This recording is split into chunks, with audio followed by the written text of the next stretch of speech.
Alors, ce qui m'a attirée dans l'approche vectorielle, c'était assez bluffant déjà. Quand on entend Tatiana qui arrive à t'analyser, tu lui as jamais parlé, tu l'as jamais vu de ta vie, c'est assez costaud. Et du coup, j'étais assez impressionnée par ça. Et je me suis dit, c'est une occasion d'en apprendre plein sur moi, mais surtout l'utiliser dans mon métier de coach. Pour encore mieux accompagner, mieux percevoir finalement les comportements de mes clients et pouvoir leur poser les bonnes questions pour aller les débloquer là où il y a des blocages. Je pense me connaître assez bien, mais ça m'a apporté encore plus que ce que je connaissais déjà.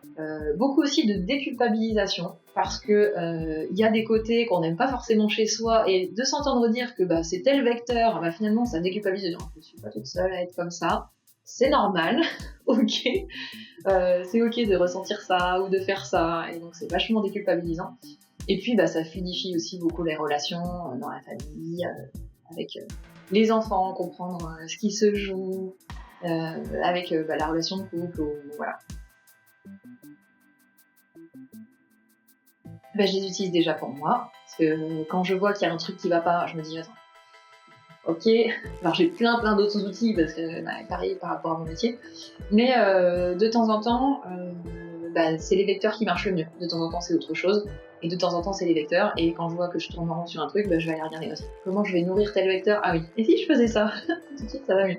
Donc déjà je les utilise comme ça, et après je les utilise aussi beaucoup dans mes relations, ou vraiment pour me dire tiens, qu'est-ce qui bloque avec cette personne-là, qu'est-ce qui peut être un peu fluidifié. Après ça donne des bonnes clés de lecture, et ça permet vraiment, déjà rien que pour soi, de mieux se comprendre et vraiment pouvoir aller nourrir ses besoins de connaissance.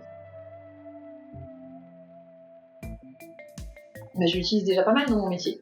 Je croise déjà beaucoup avec tous les autres outils que j'ai. Et c'est vrai que ça m'aide beaucoup. Il y a certains clients avec lesquels c'est une évidence que c'est tel vecteur qui est touché. J'avais une cliente par exemple qui est arrivée en session de coaching avec un mal au genou qu'elle traînait depuis un petit moment, et comme je sais que le mal au genou c'est le vecteur urétral, et je vais pouvoir aller regarder, poser des questions pour... Alors le but c'est pas de mettre la personne dans une cave, c'est vraiment pas de faire des suppositions, mais plutôt de donner des pistes, et du coup d'aller questionner au bon endroit pour dire ça ressemble quand même beaucoup à l'urétral, il y a plein de choses qui concordent, si je pose telle question et ça, en ce moment tu as ça, en ce moment tu as ça, c'est ça, bon voilà. Et une fois qu'on a pu travailler du coup, aller nourrir ce vecteur là, à la fin de la session on n'avait plus mal au genou. Ça m'apporte beaucoup de choses aussi dans mon travail, dans mes accompagnements.